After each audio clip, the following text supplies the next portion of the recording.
আজকের এই বিশ্লেষণে কার্বন মুক্ত পারমাণবিক শক্তির বিস্ময়কর জগতে সবাইকে স্বাগত। চলুন শুরু করা যাক।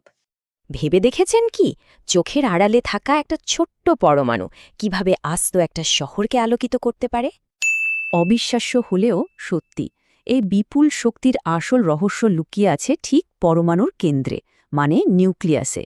ফিশন আর ফিউশন দুটো থেকেই শক্তি মেলে, কিন্তু বর্তমানের বিদ্যুৎ কেন্দ্রগুলো পুরোপুরি ফিউশন প্রক্রিয়ার ওপর নির্ভরশীল। সহজ কথায় নিউক্লিয়ার ফিশন হল বড় কোনো পরমাণুর নিউক্লিয়াস ভেঙে বিপুল পরিমাণ শক্তি বের করে আনার একটা চমকপ্রদ প্রক্রিয়া। তো প্রথম ধাপে কি হয়? একটা ছোট্ট নিউট্রন প্রচণ্ড বেগে ইউরেনিয়াম 325 এর নিউক্লিয়াসকে ধাক্কা মারে। ধাক্কা খেয়েই সেটা ভেঙে বেরিয়াম আর ক্রিপ্টনের মতো ছোট টুকরো হয়ে যায়, আর সাথে কিছু অতিরিক্ত নিউট্রন ছিটকে বেরোয়।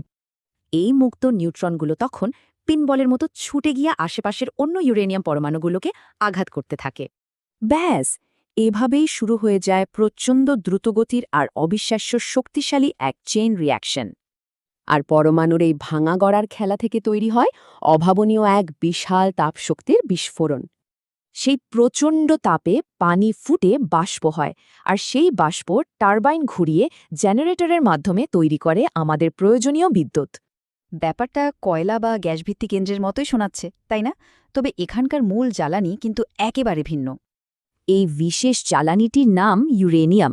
এটি প্রাকৃতিকভাবেই পাওয়া যায়, যা মাটির নিচ থেকে তোলা একটা ভারী ধাতু। প্রকৃতিতে ইউরেনিয়াম 238 বেশ সহজলভ্য, কিন্তু বিদ্যুৎ কেন্দ্রগুলো মূলত চলে খুবই বিরল ইউরেনিয়াম 235 আইসোটোপের সাহায্যে। যেহেতু ইউরেনিয়াম 235 বেশ বিরল, তাই ব্যবহারের আগে একে একটা বিশেষ সমৃদ্ধিকরণ বা এনরিচমেন্ট প্রক্রিয়ার মধ্য দিয়ে নিতে হয়। একটানা বছরের পর বছর শহর আলোকিত করার পরও এই ব্যবহৃত জ্বালানি কিন্তু তেজস্ক্রিয় বা রেডিও অ্যাক্টিভ থেকে যায়।